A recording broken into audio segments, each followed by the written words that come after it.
Hey everybody, this is our last virtual report. We made it. All right, so highlights of the week. Some of the things that we did this week.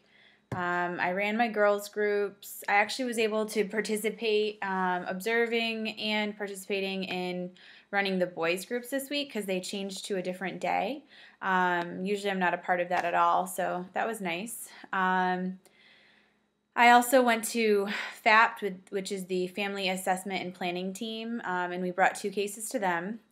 So I was able to participate in that meeting and gave my, opinion and experience with the team because one of the kids that we were requesting both counseling and mentoring services for was the boy that I've been talking about all semester. He's still at our school, and so we were able to get some hours approved for him, 20 hours a week of mentoring. He could have had 20 hours of counseling as well, which would have been free, paid for by the school, but his mom didn't want that, even though I would have really liked that and thinks he needs that. And so I was able to, advocate and speak the case to the team, which was nice. One of the ethical issues that came up this week.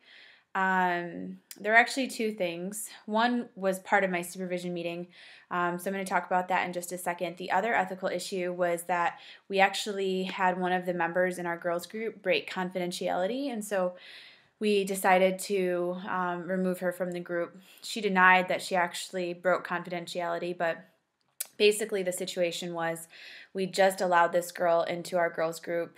This was her. She'd only been in 2 groups so far, and I actually individual counsel a girl who is girlfriends with another girl in our group. So there are 2 girls that are girlfriends, 7th graders, and in group, the member shared that she had kissed another girl. And then when I did my individual counseling with this girl, she told me that her and her girlfriend broke up because another group member told her that she had kissed another girl and cheated on her. And so it was pretty apparent to me that this girl broke confidentiality. We had never had confidentiality broke in this group since September, and she was the newest member. So it definitely seemed like it was her, but she denied it and denied it. But we chose to remove her regardless of if it was true or not, just because the group wasn't going to be comfortable sharing anything, because all of the members thought that it was actually her that broke the confidentiality. So my supervisor told her that she's welcome to come back to group next year and she can try it out again. And it's kind of unfortunate because that girl really does need some support and counseling, so hopefully my supervisor will be able to start seeing her individually like every other week. She actually was sharing quite a bit in group and definitely seemed like she needs it, but she, broke the number 1 rule. All right, so summary of the supervision meeting. This was another thing that we talked about, was another ethical case. And basically it was my supervisor's case, and she came to me and just shared the case, and we discussed, what we thought was appropriate. It's a pretty complex case, and it's pretty vivid, so I apologize. But basically, a student that my supervisor counsels a boy student recommended that a friend of his who's a girl come to my supervisor for counseling and talk to her. And so my supervisor, said, of course, I'll talk to you, I'll see you. And in the first couple sessions shared this trauma that had occurred to her last year. Basically, she was sexually assaulted at a party. She drank too much, she passed out, and she was assaulted with the handle of a hockey stick, and it was all recorded. And the girl said that the people who did it was actually a good friend of hers, and then she said the other person was a gay boy that she knew as well. And at the time, this girl was 14 because she's only 15 now. She's in 10th grade, and she didn't even know anything had happened, and then woke up, and like the next day her friends were like, "Are you okay?" And she's like, "Yeah, what? Why?" And then she saw the video herself, and they were assaulting her with this hockey stick, and had sent it to a lot of people within the school. So a lot of people had seen it, Granted, this took place last year, though, and my supervisor, in the school, I don't think knew about it, or else I'm sure it would have been brought to someone's attention.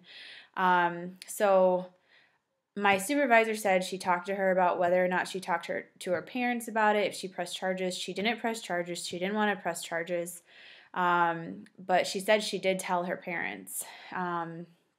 So the issue is, and my supervisor agreed that, did she really tell her parents? Because her parents really should know that this happened, because maybe they would, help her and support her and press charges. So the issue that my supervisor was having, though, is she didn't want to break the confidentiality with the student who all of a sudden, came forward about all this.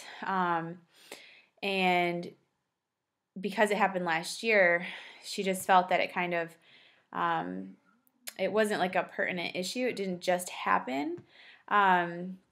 So we ended up deciding that the student wasn't in imminent danger, but that my supervisor really wanted to talk to her about, calling her parents or having her parents come in and they could all discuss it together, and maybe getting, I'm sure my supervisor would want to recommend some outside counseling, possibly over the summer because the school year is almost over. And then we would know for sure if her parents really did know, and we could help, support her through that process. Because it's, it was all over the school basically. And that's the reason she doesn't want to, she didn't want to press charges, was because she doesn't want to bring it all back. Like she's fine. She said she's, doing fine. She's over it. And she just doesn't want it all to resurface. The reason my supervisor was so concerned about this is because I guess last week there was a story on the news about a girl who had a similar story where she passed out at a party and was raped, and it was videotaped, and she actually committed suicide. And so my supervisor started really worrying about this girl, and, what if she did commit suicide, and we knew that this had happened, and it turned out that her parents didn't actually know. So that's what we basically talked about at our supervision meeting, was just this ethical case and what we would do. And my supervisor actually contacted a coworker of hers and discussed the case too, just to make sure that she was doing the right thing, by not contacting, authorities or the parents right away. All right, so some of the competencies demonstrated during this week. I was able to conduct myself as a professional social worker at this FAP meeting, and at my field placement, advocating well for client access to the services of social work. I did this at that FAP meeting, advocating for the student I work with to get services. I demonstrated professional demeanor and appearance and communication. I used supervision and consultation effectively. I tolerated ambiguity and uncertainty in resolving ethical conflicts. And I was able to apply ethical reasoning to arrive at principled decisions with my supervisor. So basically for my team discussion, I was just going to have you guys comment on the ethical case that I brought up. Either case, I guess, and just what your thoughts are, and if we did the right thing, number one, by kicking the girl out of our group, even though she really was sharing a lot and really seems to need support from her peers and from the counselors, or the other case where we decided that it would be best to try to continue working with this girl one-on-one and hopefully talk her into calling her parents or having her parents come in for a meeting, just where my supervisor could support her and talk to the parents about the situation that happened, to make sure that they were aware, and maybe get her set up with some outside some services outside of the school. So that is it. Hope you guys are having a good week. We're almost there.